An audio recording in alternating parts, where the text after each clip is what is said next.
Let's bring in our lead world presenter, Yauda Hakim, who joins us live from Davos.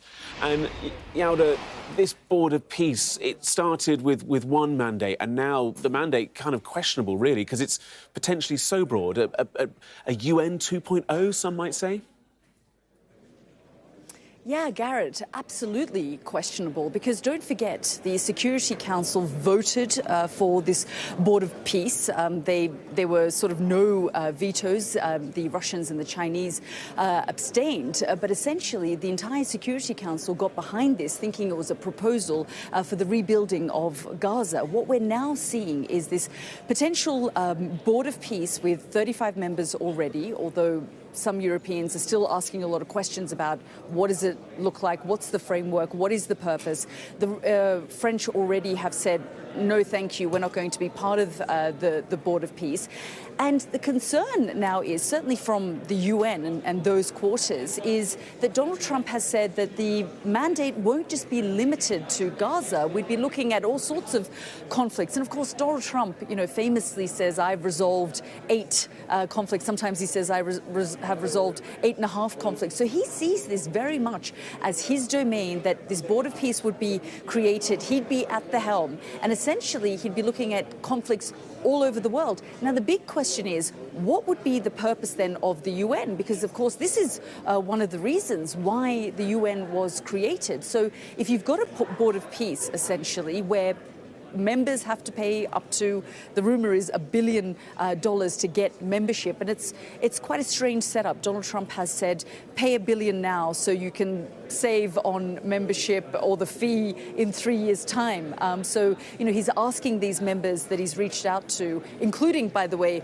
Vladimir Putin, to pay $1 billion to be part of this Board of Peace. Again, Vladimir Putin, very questionable about why someone who is in the middle of this conflict and war with Ukraine, where there's constant airstrikes and missiles being launched on Ukraine, and there's conversations about trying to resolve that conflict, why he would be asked to join the Board of Peace. And he himself has said that he needs to consult with his allies about what he needs to do. So big questions being asked about this Board of Peace, which was initially supposed to be there to rebuild, reconstruct Gaza. And it now looks like potentially an attempt to replace the UN. Now, Donald Trump has said, I like the UN. I want to keep the UN. It should exist. It should be there. But it is ineffective and weak, and it should focus on rebuilding itself. And he's complained about the fact that it was him who has resolved 8 conflicts or so, when frankly that should have been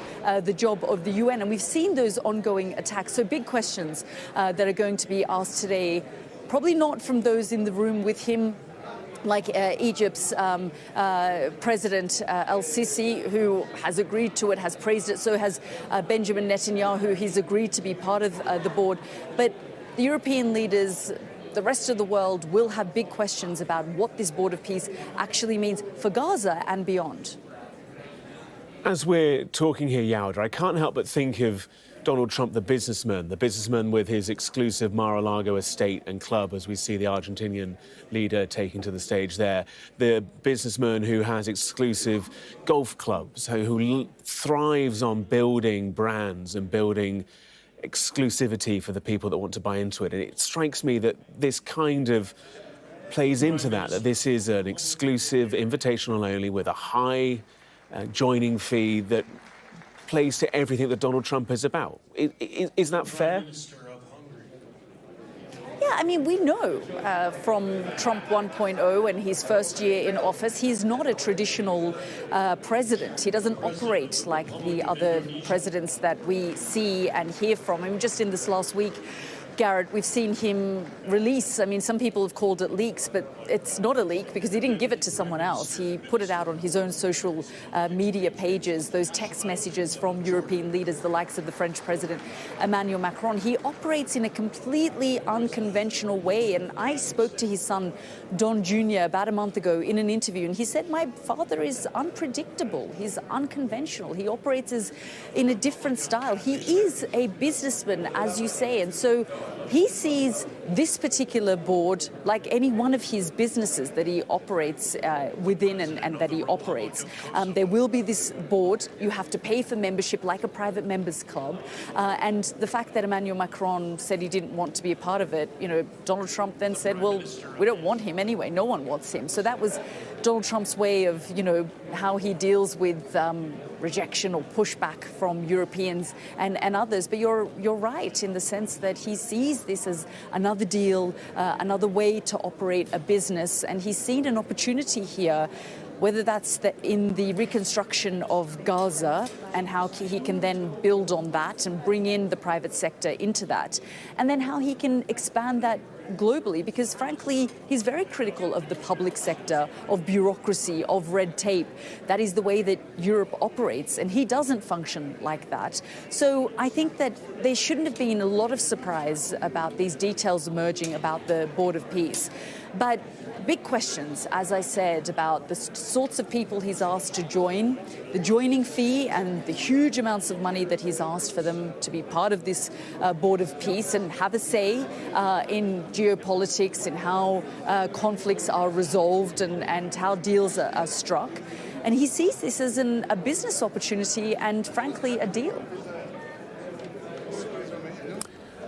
You're watching Sky News. We're just watching here world leaders taking to the stage ahead of this signing of the Board of Peace. It's being snubbed by many Western traditional allies. One might describe them as now, maybe not quite such strong allies as before. The United Kingdom not taking part in it at this stage. And on the stage, Yauda, we're seeing everybody from Javier Milei, the Argentinian leader, through to the president of Indonesia there, who was meeting with Sir Keir Starmer just days ago. There's Viktor Orban as well. And just talk to us about some of the people and some of the countries that at this stage have onboarded.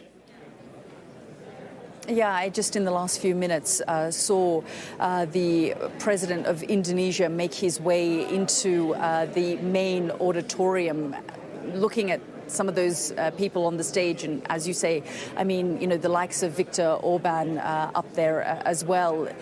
Viktor Orban and Donald Trump have very good relations. They have a relationship. And for Donald Trump, these are about personal relationships. And he would have seen what Emmanuel Macron said as a snub. And he did push back and hit back at what Emmanuel Macron said. I mean, I think if we try and understand Donald Trump's mindset, that is a fool's errand. Yauda, but frankly, he is the president, President Donald Trump here, just walking onto stage. Let's just see if we can listen in to what's being said. You're watching Sky News, bringing you live comments from Davos.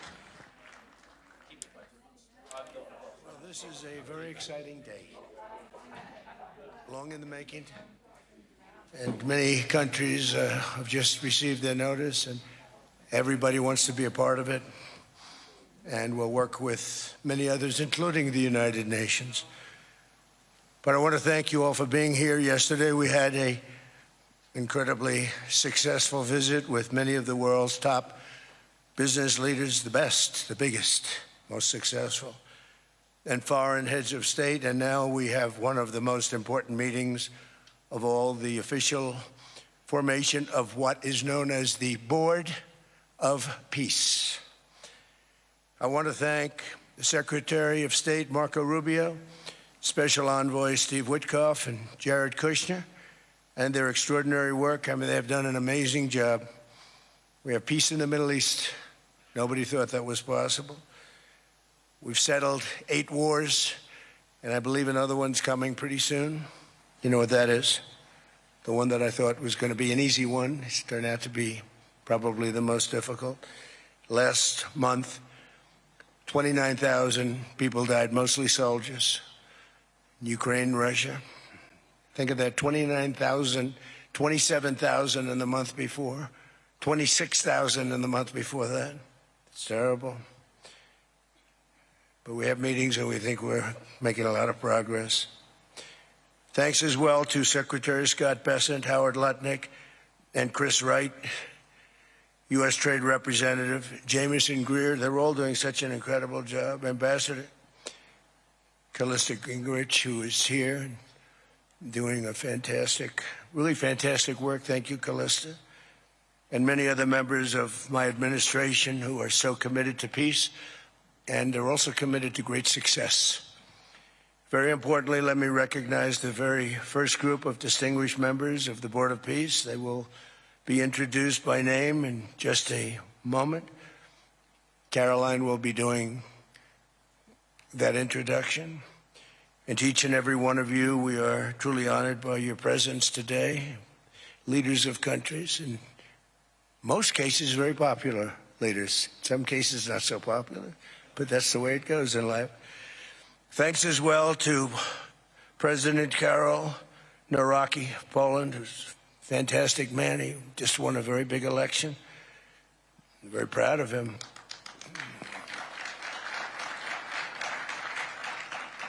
Amazing.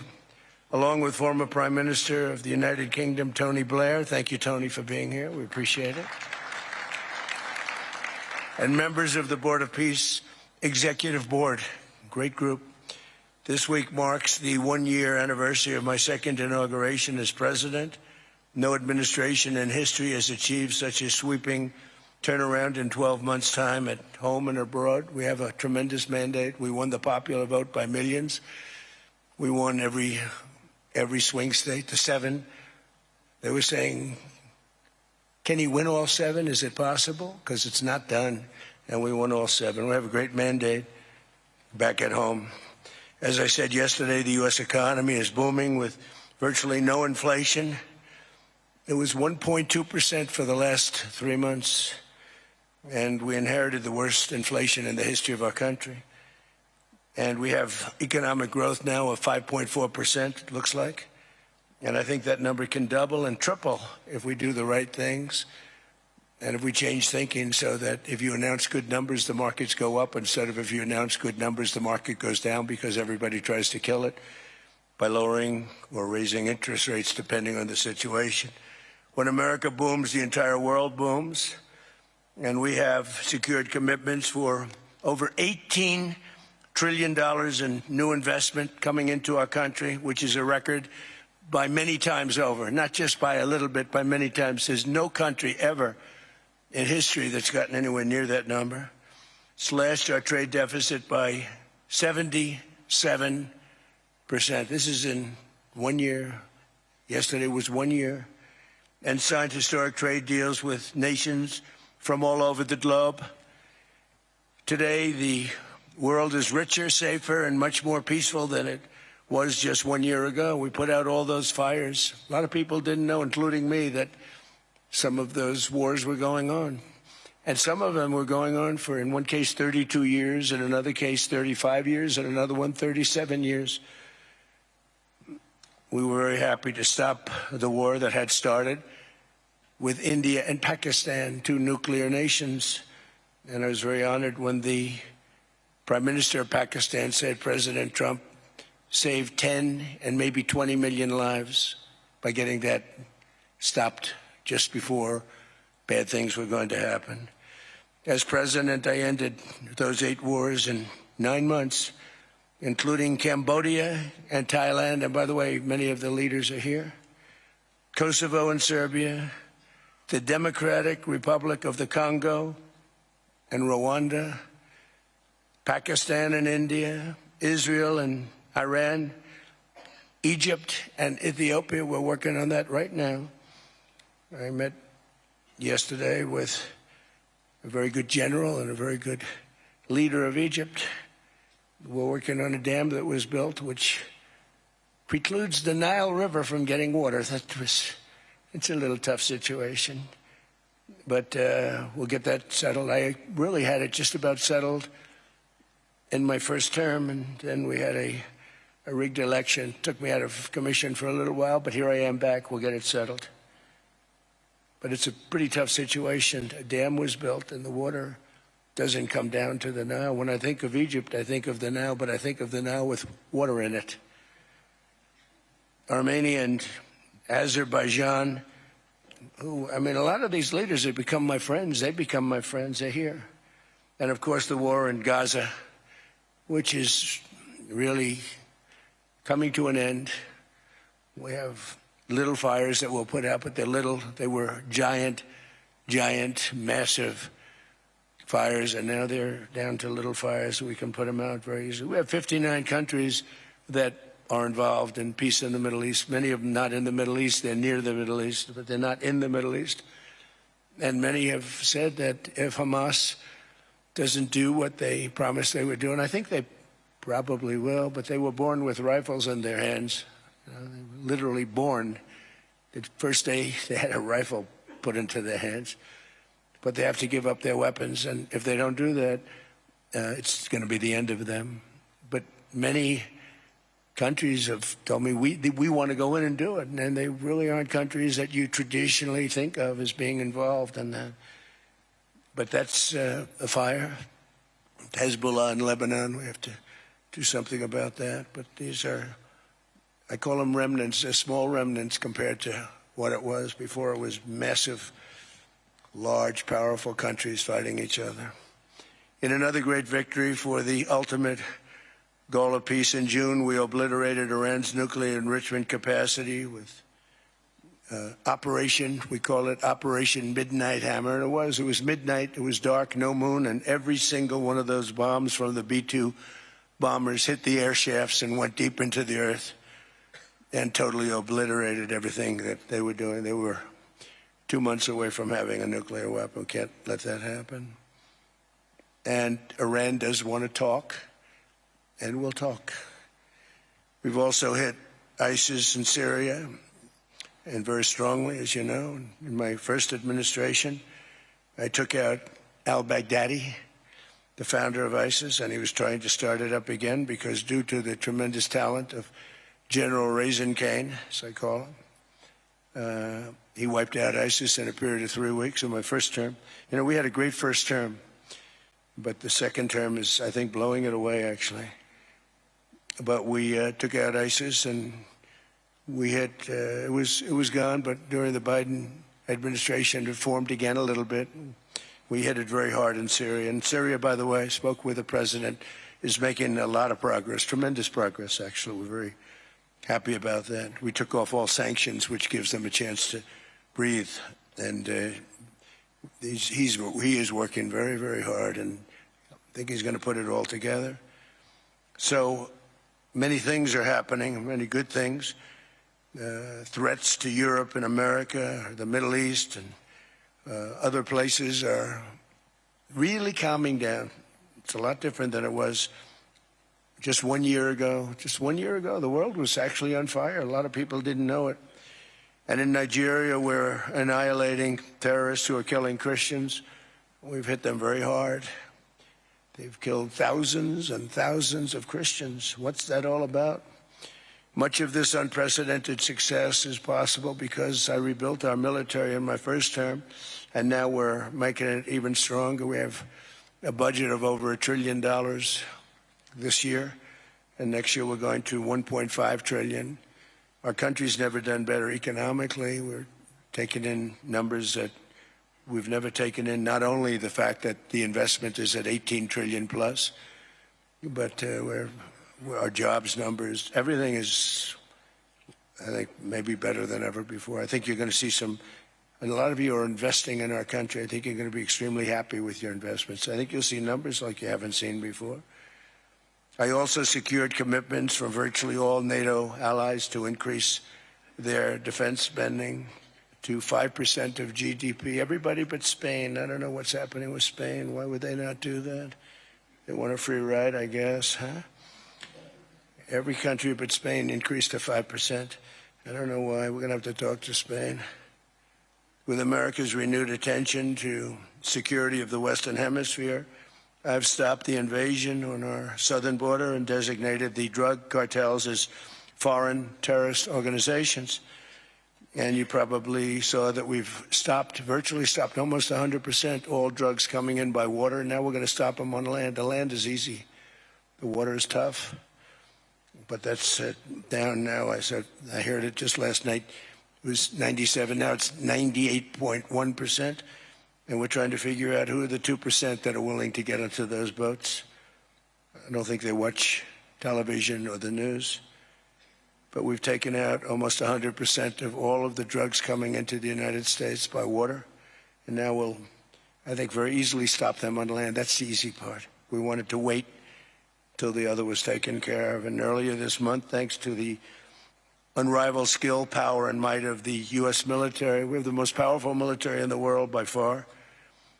We captured the outlaw dictator Nicolás Maduro, and the people of Venezuela are very happy about it. And we're having great relationships with the leaders of the new leaders of Venezuela. The relationships have been good.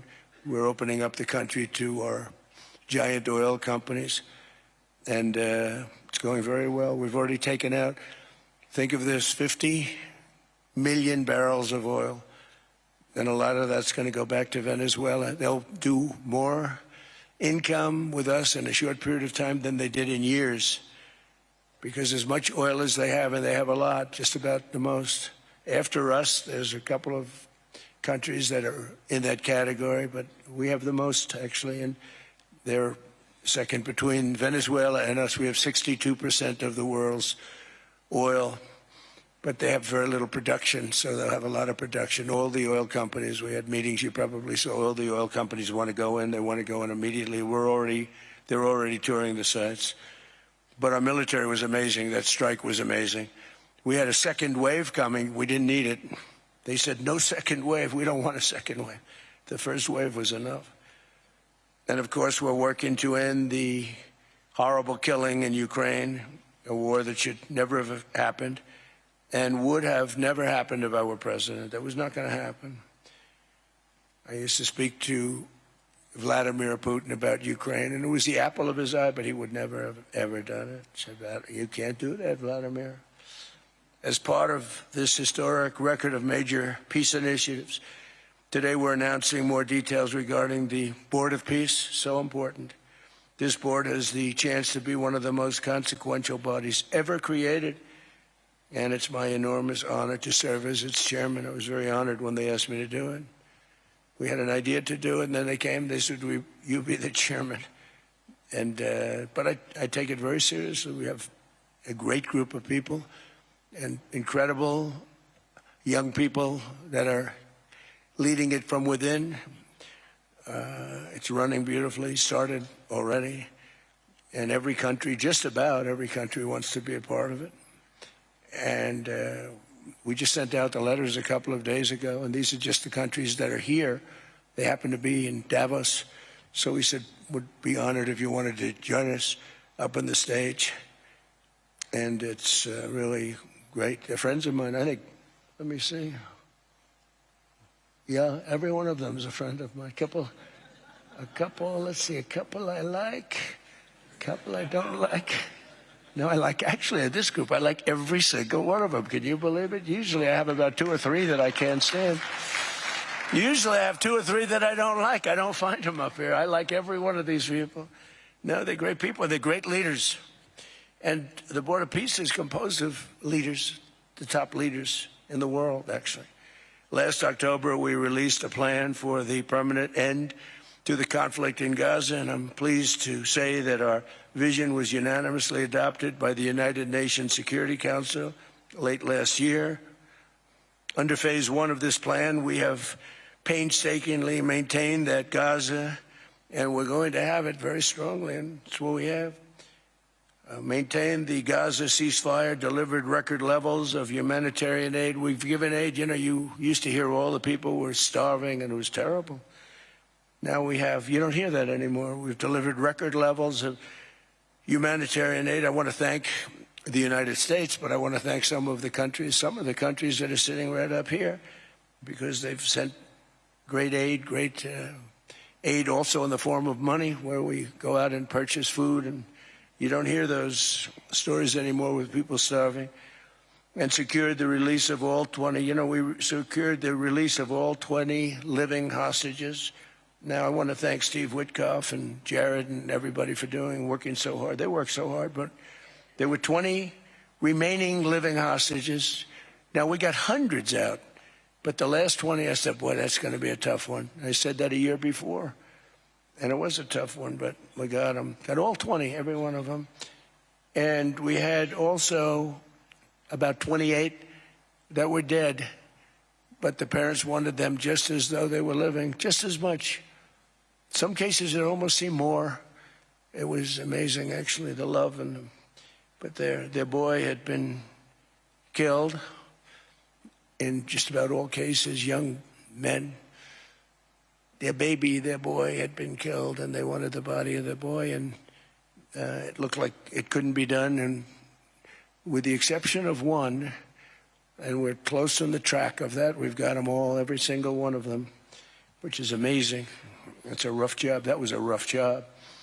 And I've been very clear that Hamas must return that last remaining deceased hostage as well, and that will be the full commitment.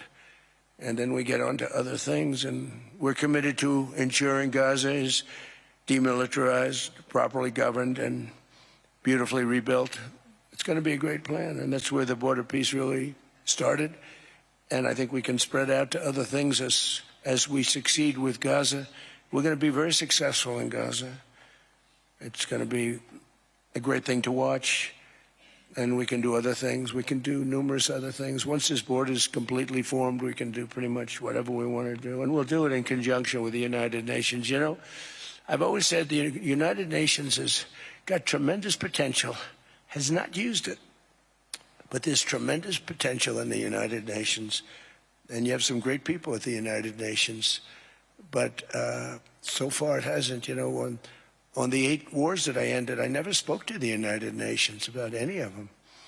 And you would think that I should have. You would think they could have done those 8 wars, but they couldn't have. And they tried, I guess, in some of them, but they didn't try hard enough. But there's tremendous potential with the United Nations. And I think the combination of the Board of Peace with the kind of people we have here, coupled with the United Nations, can be, you know, something very, very unique for the world. It's for the world. This isn't United States. This is for the world. As everyone can see today, the first steps toward a brighter day for the Middle East and a much safer future for the world are unfolding right before your very eyes. Together we are in a position to have an incredible chance. I don't even call it a chance. I think it's going to happen. To end decades of suffering, stop generations of hatred and bloodshed, and forge a beautiful, everlasting, and glorious peace for that region and for the whole region of the world, because I'm calling the world a region. The world is a region. We're going to have peace in the world. And boy, would that be a great legacy for all of us. Everybody in this room is a star, or you wouldn't be here. There's a reason that you're here, and you're all stars. You're the biggest people, the most important people in the world, most powerful people in the world. And when you use that genius that you have, that very unusual, very inspired genius, when you use that for peace, the opposite of peace has no chance. So I just want to say it's tremendous to be with you, and I think this is something that we're doing that's very important. This is the most important. I was so looking forward to being here, and yesterday was a tremendous success. A lot of good things happened, but this was something that I really wanted to be here and do, and I could think of no better place because so many people were together. And now to bring the Board of Peace into full force, I ask Sheikh Isa of Bahrain and Foreign Minister Barita of Morocco to join me in signing and ratifying the Board of Peace Charter. Thank you very much, everybody. Appreciate it. Thank you.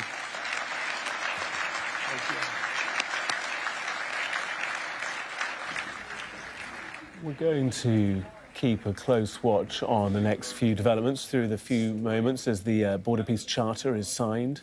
Donald Trump in the centre there,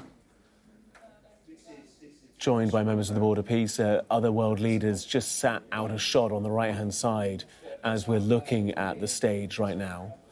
You see Javier Milei there in the blue tie, hands clasped. Further across, people like Viktor Orban of Hungary. Further across as well, the president of Indonesia, who was in the United Kingdom for meetings before the Davos summit with Sir Keir Starmer. And over the last half an hour or so, we have, in many respects, been witnessing another victory lap for President Trump, a reiteration of many of the comments he made in the White House, in the Oval Office, when he spoke at length to assembled press as we watch here as President Trump and the two dignitaries either side of him display their signatures on the Charter of the Board of Peace. Little details still regarding that charter. Like I say, the last half an hour or so has been more of a victory lap of the last year of the president's second term in office. Little detail as to exactly what the Board of Peace aims to achieve, how it will be run, how it will be governed, how it will operate, the full extent of its membership. So details still there to become apparent, but let's have Nickolay there comes over to shake the hand of the president.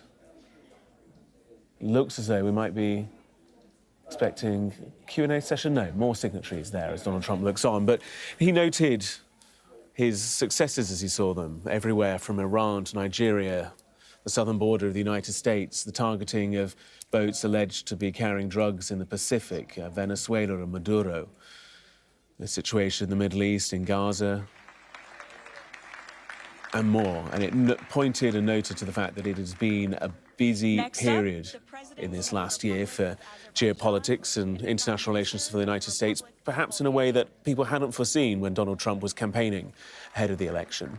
Watching all of this unfold is our Middle East correspondent, Adam Parsons. And Adam, this is a curious change in this situation. This Board of Peace was initially ideated to bring about peace in the Middle East, to try and oversee the reconstruction, the redevelopment, the peace of Gaza and of the wider region. And as we watch these signatures being signed, it sounds as though the Board of Peace will have a much wider mandate, and I guess the question will be left, what does that mean for peace in the Middle East? Yeah, I think fundamentally at the moment, this Board of Peace is constructed by people who want to be friends with Donald Trump and who want the world to know that they're friends with Donald Trump. So it's now officially in existence, and certainly it has a structure within the Gaza peace plan, which is quite curious, because looking at some of the people who've turned up, the leaders or leading figures from Mongolia, Uzbekistan, Kazakhstan, Kosovo, Paraguay, Indonesia, Azerbaijan, Viktor Orban, as you've been mentioning there, from Hungary, the only European nation representing, Morocco, Bahrain, UAE, Turkey and Saudi both are standing out there. Plenty of countries who frankly have very little connection at all with what is going on in Gaza. I mean, some, but certainly not all of those. No sign of Russia or China or India, certainly not Canada, UK, France. And a lot of these countries, although I'm now been told, I think we may have a representative from Bulgaria maybe there. So they are a European Union country, so that would be the second EU nation if that is correct. Some of these are established democracies, some are not. Isaac Herzog, the Israeli president, was not there, although Israel has indicated that it will be joining with this. I don't think the leader of Vietnam was there. They've also indicated they'll be joining. So there is a bit of a disconnect between those who said they're going to sign up. For instance, Mongolia, I don't think was flagged up before today, and those who have been on stage. Of course, this will take time to settle up. President Trump, and I have to say his speech there was very reminiscent of his speech yesterday. He seems at points to be going off script and saying things as they came into his head. He said, he indicated that many countries were interested, just about all of them. He said we're interested. Well, that clearly isn't borne out by the fact that so many countries have refrained from signing up so far. The UK, France, Canada, right at the forefront there. Now, in terms of what this is, although the charter of the Board of Peace has not officially been published, a lot of people have seen it, including myself, have seen what is considered to be the charter. And within that charter, it is quite clearly set up as an international organisation that would challenge the United Nations. Now, there are plenty who believe that the UN is struggling for legitimacy at the moment. Right at the front of the queue is Benjamin Netanyahu, of course, the Prime Minister of Israel. Israel feels that the UN is institutionally biased against it. The fact that Russia and the United States, as well as China, France and the UK, all have vetoes, has hobbled the UN in many instances. Trump saying that he thought the Board of Peace could effectively work alongside the UN, but he did say that the 8 wars that he claims to have ended, he said he didn't deal with the UN at all, and no, said that the United Nations has got plenty of potential, which is a sort of quite curious turn of phrase for an organisation that has been around for the best part of a century and is so well established in global diplomacy. I think it's clear that the members of the Board of Peace see this as a rethinking of the international structure, as a way of allying themselves with an American leader who is clearly taking a very different position in global geopolitics than his predecessors. And so it is a challenge to the UN.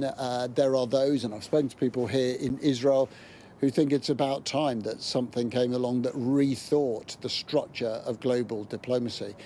But, you know, Gareth, one big question will be what are Russia and China going to do, and what particularly is Russia? The suggestion from the Kremlin is that Vladimir Putin would be prepared to sign up for this, would even be prepared to give that $1 billion bond for permanent membership if the $1 billion could be taken out of Russian assets that have been frozen because of the Russian invasion of Ukraine, best part of 4 years ago. That would be in itself an extraordinary move, but we are living in pretty extraordinary times.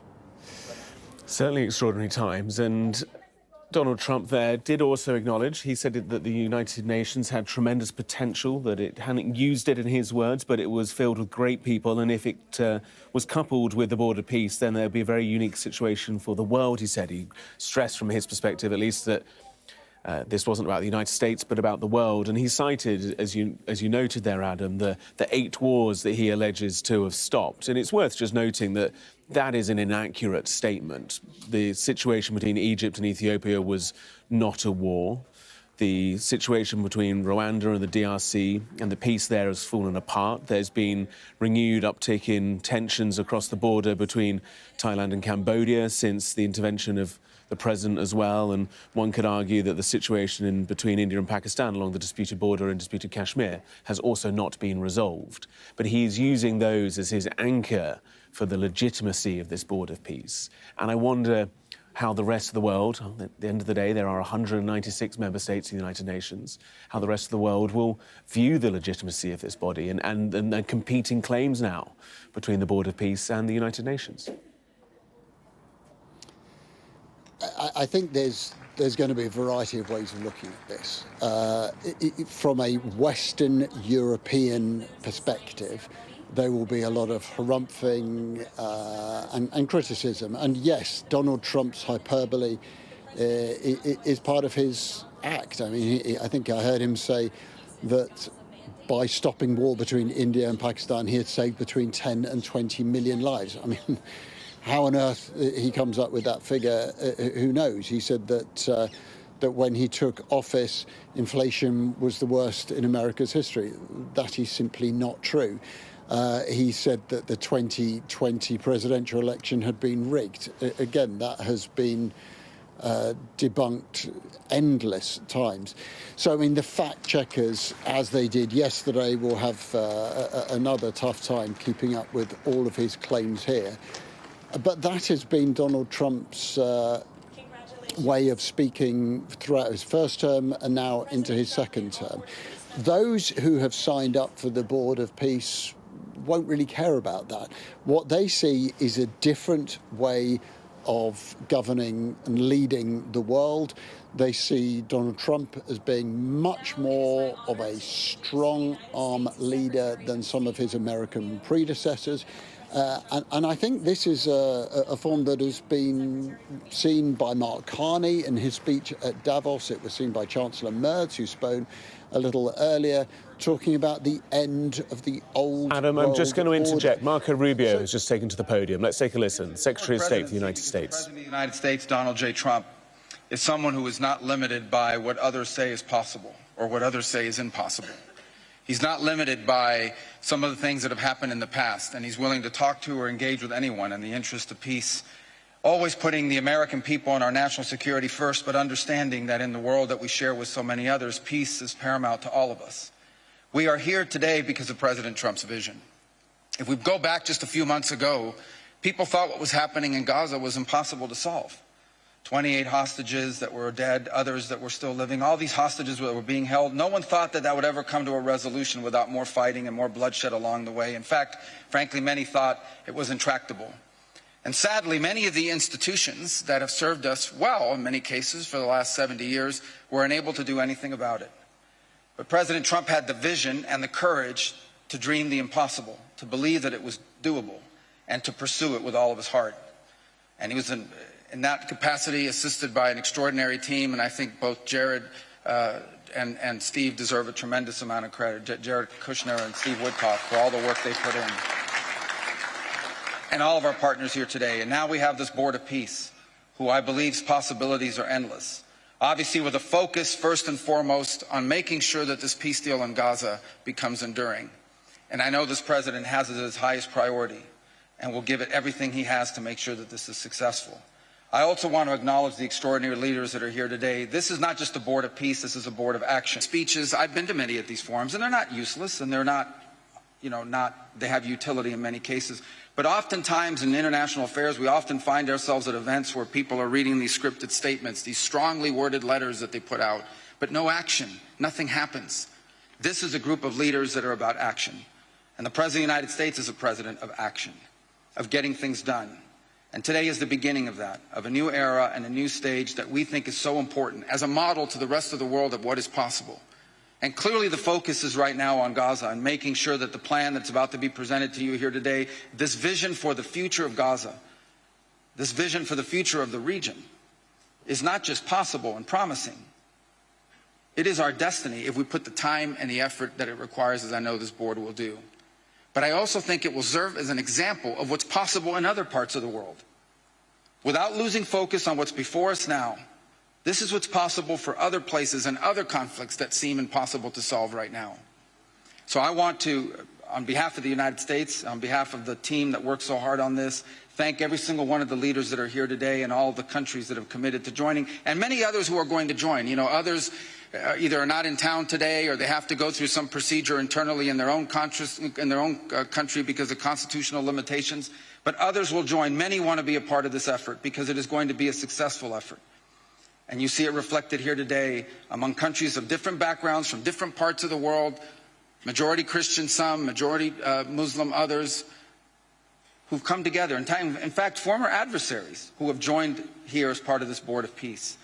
And all was possible, and I want to acknowledge this again, because of the vision and the drive of the President of the United States. So thank you all for joining us here today. We appreciate it very much. Secretary of State there, Marco Rubio, talking about a bit more of the agenda in the short term as he foresaw it for the Board of Peace, focusing first and foremost, he said, on enduring peace in Gaza. That is the focus right now. Talking also about some of the United States' success there, as the White House will see it, in securing the hostage release deal between Hamas and Israel. And talking about the fact that it was not just a board of peace, but also a board of action, saying that he had respect for some of the world's established bodies, should we call them, but said that too often strongly worded letters were produced, but no action was delivered. And that was perhaps Adam Parsons, our Middle East correspondent who joins us live watching these developments from Davos, perhaps the little bit of diplomacy that some of the world have been looking for, and also a nod to the fact that in its first iteration, the Board of Peace was focusing on Gaza, and that was the recommitment there from the Secretary of State. Yeah, Marco Rubio is, of course, America's diplomat-in-chief, so his job, effectively, is to stand up there and say this is the purpose to it, and to emphasise what the President had said, that there are more countries who are considering Marco Rubio, putting a little bit of flesh on the bones there and saying that this was a question of constitutional limits in some countries, that they couldn't just sign up to it.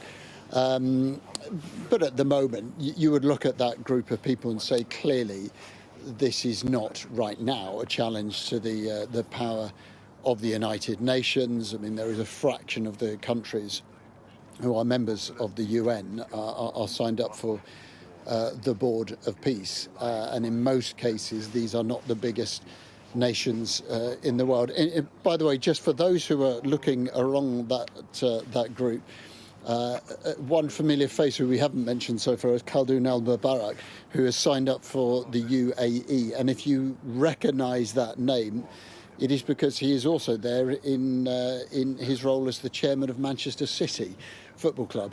So he's doing two things at once. So he's representing the UAE there on the Board of Peace and Manchester City. I mean, it is a fascinating collection of people. Javier Milei from Argentina, Viktor Orban from Hungary, leaders from a variety of nations, as Marco Rubio was saying, some of them former adversaries.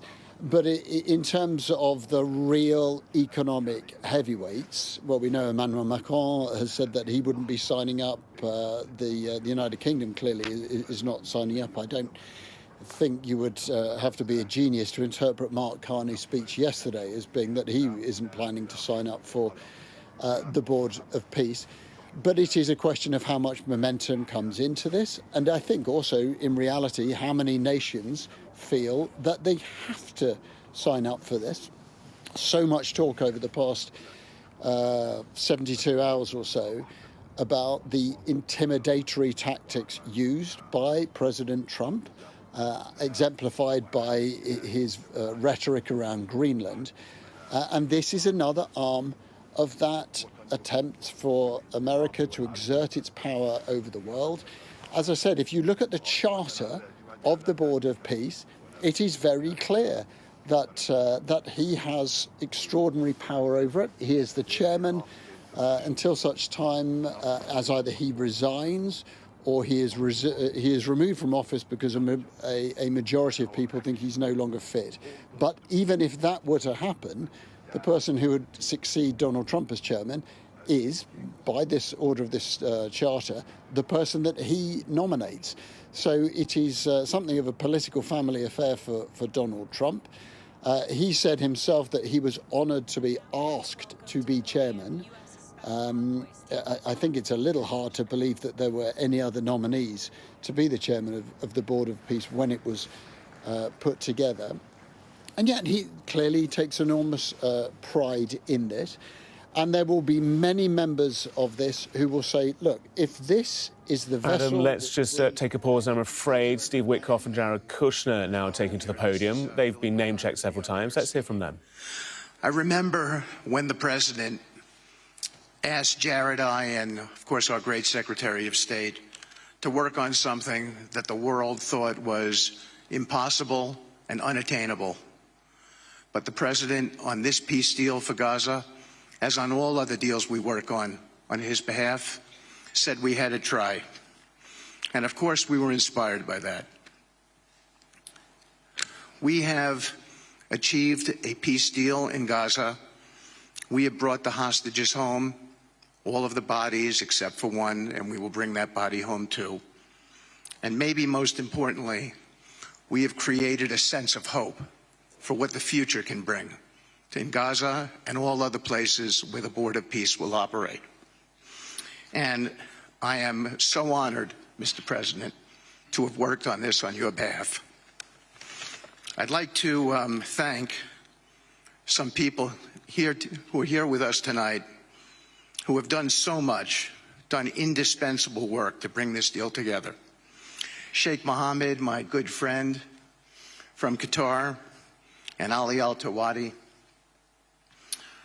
Hakan, Fidan, and Ibrahim, General Hassan, and Foreign Minister Badr Abdulati, and of course, President Sisi, and Prime Minister Netanyahu, former Special Envoy Ron Dermer, and Michael Eisenberg for all that they did. I would also like to thank our core working group and members of the Board of Peace who have been working nonstop on behalf of this incredible, noble effort, around the clock for months on end, sacrificing time with their families and their own personal lives because they believe in the mission and the vision that the President has set out for us. I'd also like to thank, those people include Tony Blair, Yakir Gabay, Josh Grunbaum, Aryeh Lightstone, Laron Tonkman, Admiral Cooper, General Frank, and I probably have forgotten some along the way. And then, perhaps most importantly, I want to thank our administration. We have an incredible team. It's amazing to work for this administration. I think you see the results that we get on behalf of the President because he inspires us so much. So I'd like to thank the Vice President of the United States, J.D. Vance, for all of his help and guidance, our Treasury Secretary, of course, the Secretary of State, who we work hand in glove with, and a special thanks to our Chief of Staff, Susie Wiles, who is always available to us for consultation, for steering, and for all else that she does. Thank you.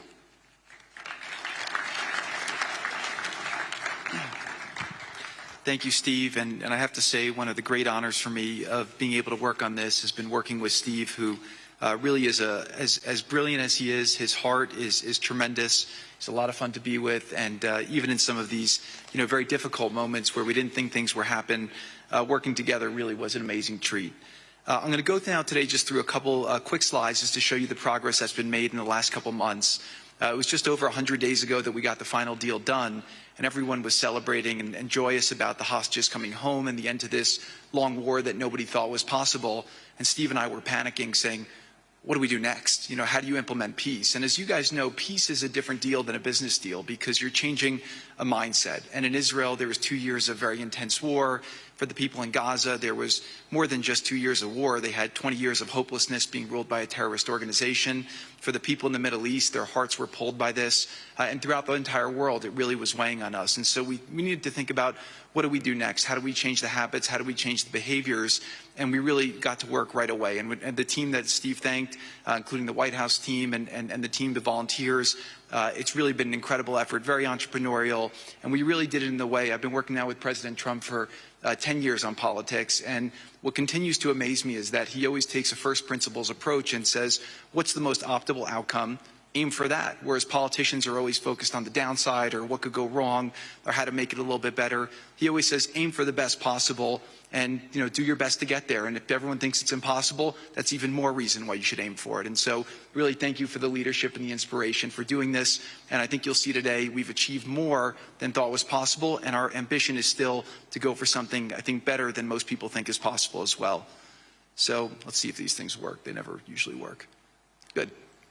So quickly, I'll go through this 2-year war, 90,000 tons of munitions. There's over 60 million tons of rubble there and tens of thousands of fatalities.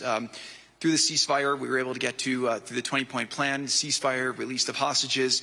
Getting the UN resolution passed was a huge, huge effort, really thanks to Mike Waltz and the whole team there. They did an incredible job.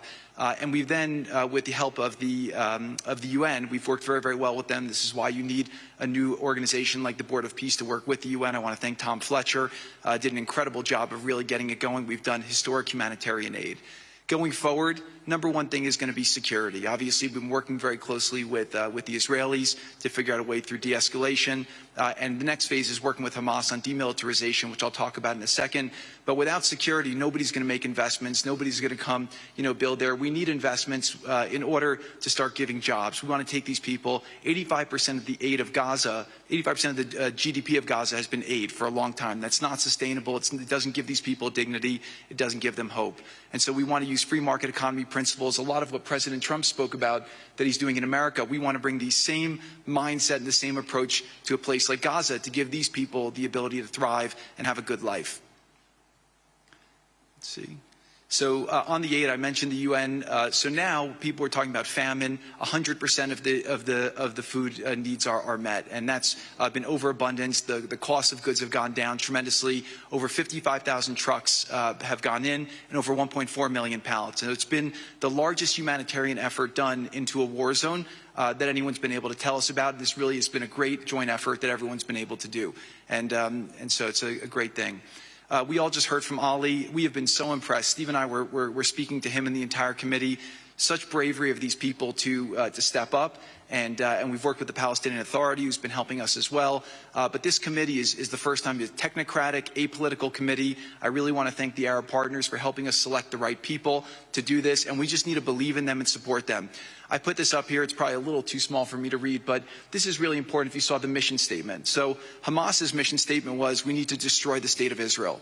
That has not worked well for the people, as we've seen. Their mission statement is, we are committed to establishing security, restoring the essential services that form the bedrock of human dignity, such electricity, water, healthcare, and education, as well as cultivating a society rooted in peace, democracy, and justice, operating with the highest standards of integrity, transparency.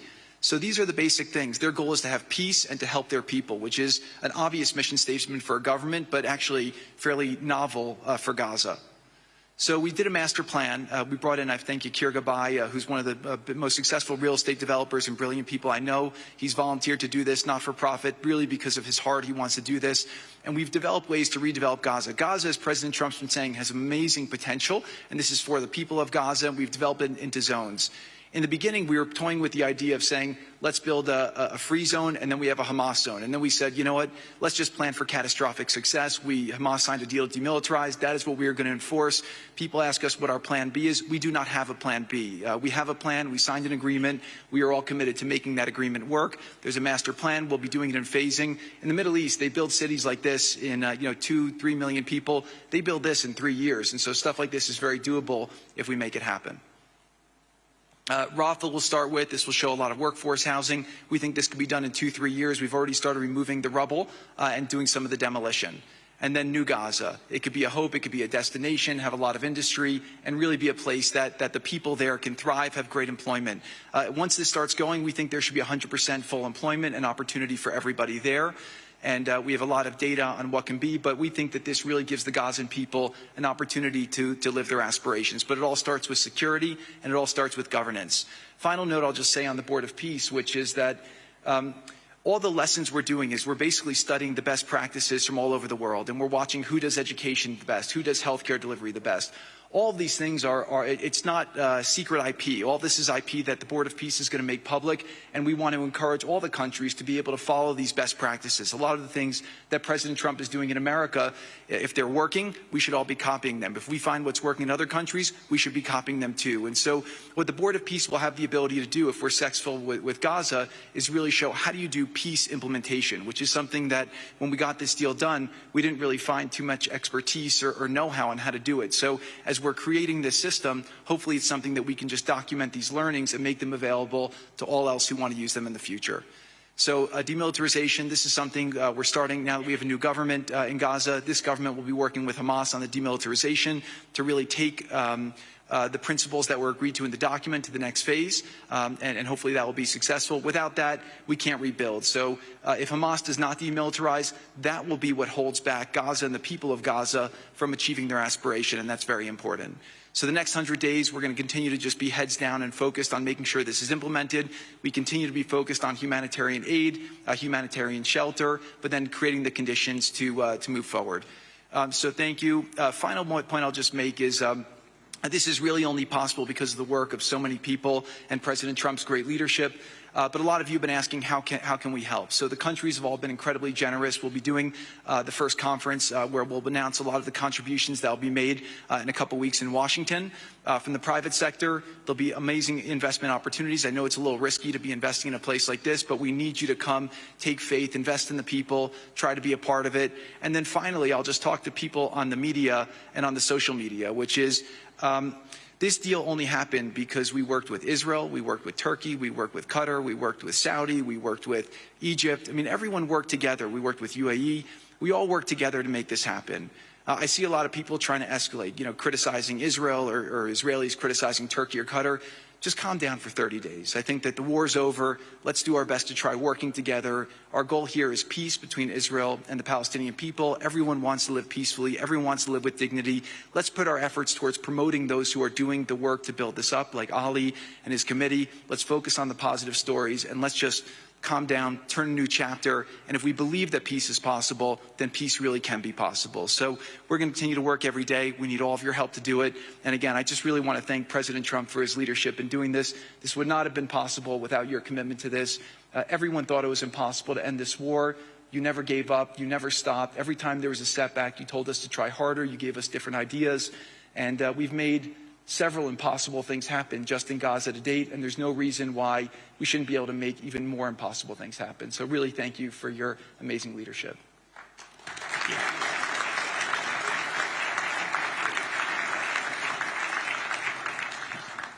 Thank you, Jared and Steve. Now I would like to introduce and welcome to the podium the High Representative for Gaza, Nickolay Mladenov.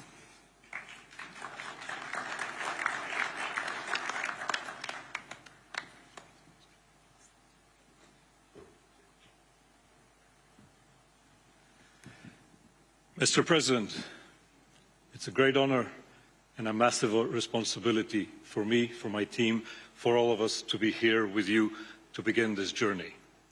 Who would have thought 2 years ago that we will be sitting here with this group of countries, with this leadership, giving the people of Gaza a new chance? Who would have thought that last Friday I would be sitting, Mr. President, in Cairo with an amazing group of Palestinian technocrats, people who you don't see on the news, people who are not media personalities, but who are experts, who are committed to giving their people a chance in life. And this is what this is all about. For too long, Gazans, Palestinians and Israelis have lived with conflict, with death, with destruction. Now the page turns. And whether the page turns successfully really depends on all of us.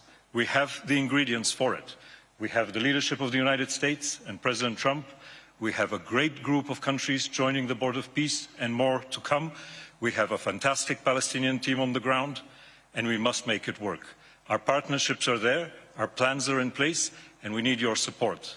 And finally, I look to all of you who are in this room and who are watching this meeting from their screens at home or in their offices.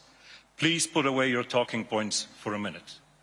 Please put away your fears. Please put away your concerns. Please stop listening to the rumors and to the gossip. Focus on what we have to do today, because the future of 2 million Palestinians is at stake, and if we give them a chance, we will do more than that. We will create opportunities for 1 billion people who live in the Middle East and beyond, and who are responsible, also who want to see transformation and a chance in life for the future. So please join us on this journey, join the Board of Peace, and join us in supporting this excellent initiative. And thank you again, President Trump and the United States, for taking this decisive leadership forward.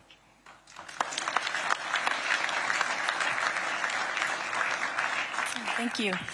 President Trump, would you like to make some concluding remarks?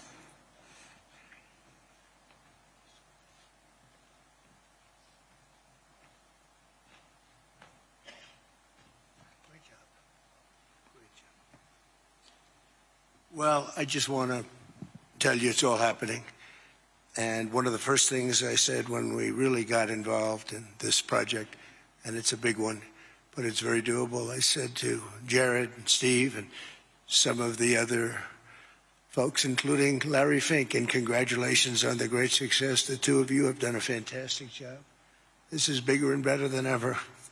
We usurped some of your time for a very important reason, and you understand that better than anybody, and we appreciate that you're here very much. Thank you both very much. But I said that, you know, this is a great location. It all begins, see, I'm a real estate person at heart, and it's all about location.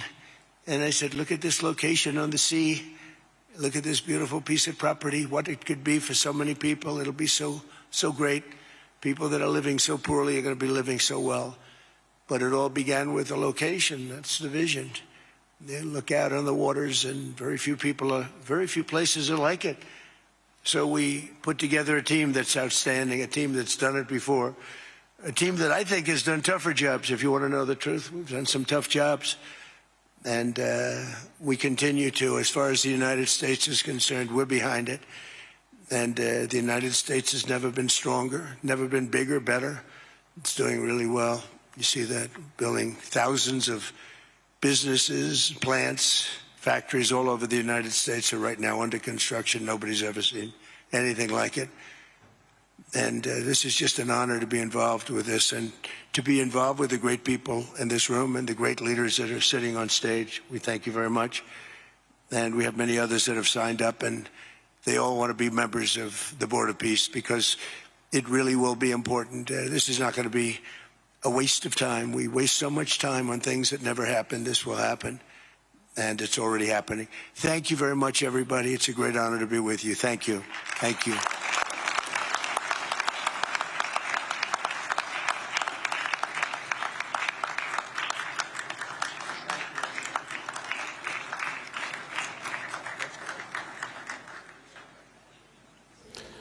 Closing remarks there from the US President. A few other faces before that. There was Steve Witkoff, Special Envoy, Jared Kushner, the President's son-in-law, also Nickolay Mladenov, who is a Bulgarian former Defence and Foreign Affairs Minister, also a special coordinator for the United Nations for Middle East peace between 2015 and 2020, and also served on the UN mission to Iraq as well. He has got the role of High Representative for Gaza as part of the Board of Peace, as Donald Trump there walks along the line of some of the early signatories to that Board of Peace, shaking their hands one by one after they sat alongside him and signed their charters. And Adam Parsons is also on board with us, our Middle East correspondent joining us live. Adam, what have you made of the various comments of the last 15 minutes or so? I thought it was a particularly interesting speech from Jared Kushner, who has often been quite sort of quiet, actually, in his public pronouncements. He and Steve Witkoff have been the Trump double act, effectively, of global diplomacy.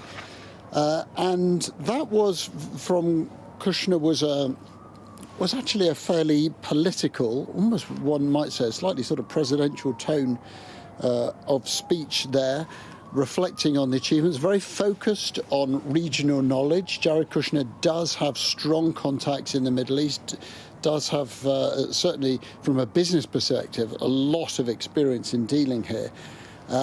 He talked about the next 100 days, about the efforts that will be put into Gaza, talked about the requirements for Hamas to demilitarize. Well, we know that. But he also, right at the end there, made an appeal for people to calm down in the coming 30 days.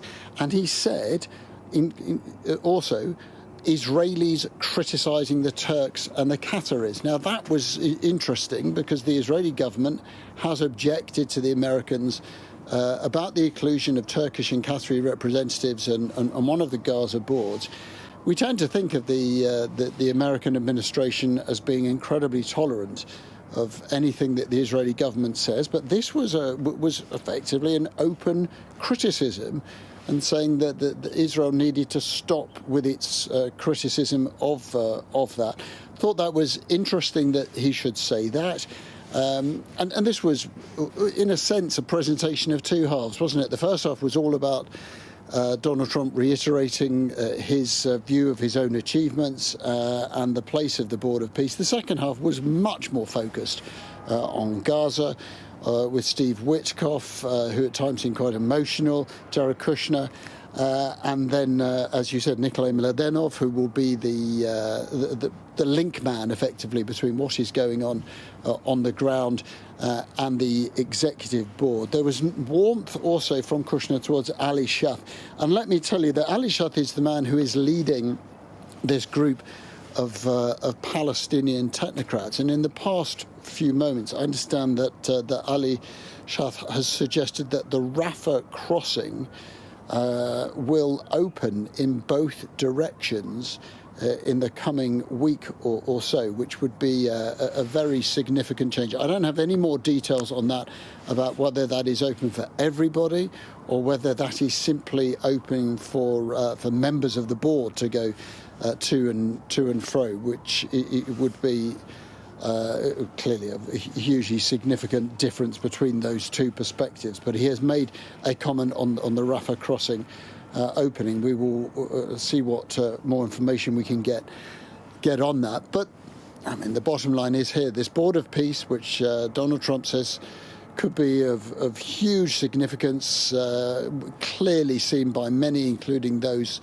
that we talked to here in Israel, as a potential challenger to the United Nations, is up and running at the moment. The membership includes two, I think, members of the European Union, Bulgaria and Hungary. Both appear to have signed up. Certainly France, UK, Germany, the big economic powerhouses outside the US have not signed up. We don't know if Russia is on the point of so doing. China, India, Pakistan has joined up. There was not an Israeli representative there, but I understand that Israel will be joining this board. So a significant moment and interesting comments and another move by Donald Trump on the global stage to try to effectively seize the initiative for him and for the United States.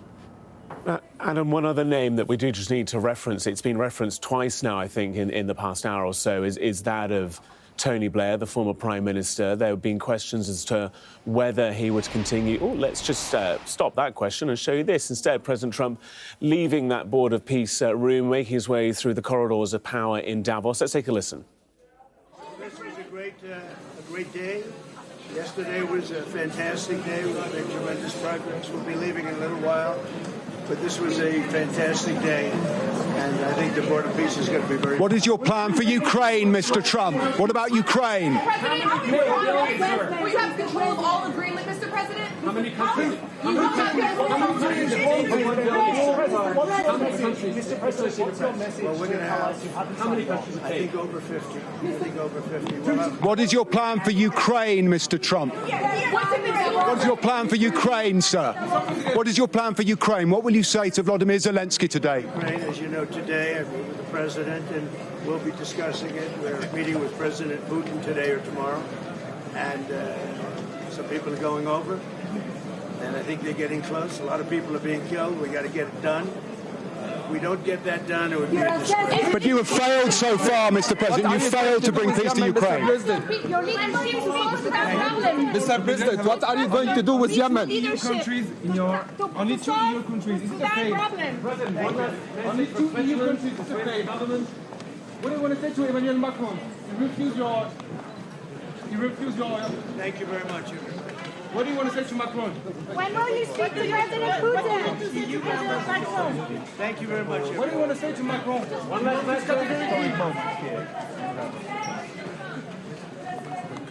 President Trump there making his way out of the corridor. The British voice you heard there asking questions about Ukraine was our very own Paul Kelso. Paul, just tell us more about that interaction. So Donald Trump, we've heard that long presentation around the Board of Peace, the peace deal that has been missing from the agenda set by Donald Trump here in Davos all week has been Ukraine, hence the attempt to get a question to him, and he made positive noises, didn't he? He said people are going. By that he means Steve Witkoff, his special envoy, and Jared Kushner. They are due to fly to Moscow. In fact, President Zelensky is coming to Davos today. One of President Trump's, in fact, his next meeting will be, we think, with President Zelensky. But it is a fact that Ukraine has receded into the background at this meeting of the World Economic Forum. This annual meeting has been a really crucial forum for Ukraine ever since the invasion in 2022. Zelensky has been a regular. He's been a couple of times. He has been the main attraction on the main stage here. His address to the Davos conference that he will make today was only inserted into the programme late yesterday or early this morning. Donald Trump has set an agenda Other countries have had little choice but to follow. We in the media make no apology for following that agenda. But it has been about Greenland, it has been about the great performance we've seen, about his alternative diplomatic path, and Ukraine hasn't had the attention. Belatedly, it gets the attention today. President Trump has pushed back his departure. Zelensky has come. Steve Witkoff says they're down to one issue. So what the issue is, but it does feel like the disagreements are just as entrenched as they were. The fighting goes on. We've spoken to Ukrainian representatives here, the boss of one of the largest power companies, who talks about only being able to provide electricity and heat 2 or 3 hours a day in Kyiv. And the winter there at the moment is incredibly harsh, minus 15 degrees. I spoke to Vladimir Klitschko, the brother of Vitaly, the mayor of Kyiv, this morning. He said the people are getting tired of this war, and it just hasn't had the attention that Ukraine hoped. One of the big talking points leading into this meeting was that with President Trump on schedule to come, this is before the Greenland distraction, a reconstruction deal might be agreed, talking about $800 billion reconstruction deal, hoping to leverage all the capital, all the money that is in Davos. And it is an economic forum, remember. It attracts the biggest banks, the biggest companies, the biggest financiers in the world. And Ukraine, for 4 years, has been trying to convince them that there is an opportunity in the rebuilding of Ukraine, but that deal has disappeared from the agenda. It would be a great surprise, wouldn't it, if something on that scale was to be agreed here. So President Trump telling us they're getting close, they're making moves, but he wouldn't say when he was going to speak to Vladimir Putin, who is the biggest stumbling block to an agreement. Ukraine is very clear.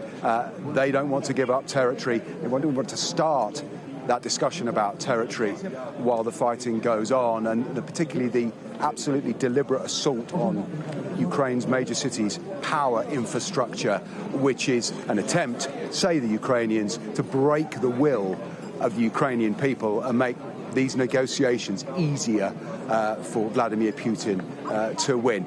Much of it is in Donald Trump's hands. We think he's headed off to talk to President Zelensky in the next hour. We'll, of course, bring you more when we have it. Paul Kelso live in Davos for the moment. Thank you so much. Just a reminder, plenty more on all these stories on the Sky News website and the Sky News app, the live blog, the live page, bringing together all the insight and analysis from our correspondents around the world, right in your hand as and when you need it.